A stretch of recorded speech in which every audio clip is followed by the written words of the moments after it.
Hey, what's up mga idol? Bali, good morning pala. So, napapansin niyo ba't nasabi kong good morning kahit madilim? Natulog pala kami sa Camp 2. Doon kami nag-stop over kasi alanganin na, panagdiretso pa kaming hanggang Camp 4. Kaya sa Camp 2 na kami natulog. Bali, 3 AM kami umalis sa sa camp namin para umakyat ng hanggang summit mga idol. Siguro mag-consume kami mga 4 na oras. Kasali na yung pahinga diyan. Bali yung mga kasama namin, nasa baba, medyo nahuli kasi medyo madilim yung daan, kaya medyo mahina yung lakad namin. Medyo hinihingal pa ako mga idol. Huh! Good morning!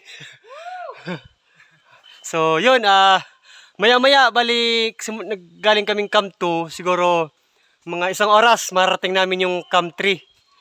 Tapos, another 1 oras, Camp 4, tapos mga 2 oras hanggang summit na yun mga idol.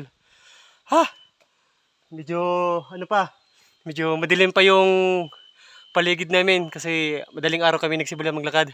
Sana maabot namin yung sunrise sa summit, sana clearing. Sabagay, tumila na yung ulang kagabi, kaya baka abutin namin yung clearing mga idol. Hirap pang salita pag pagod mga idol. Bali may kasama kaming guest na 7. Kaya medyo medyo mahaba yung pila namin, gawa ng kailangan magdandan sa paglakad kasi medyo madulas yung daan namin. Bali, yun mga idol.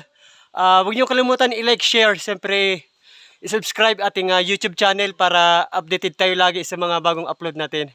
So mamaya update ko kayo pagdating namin ng summit mga idol. So hanggang dito na lang. Good morning mga idol.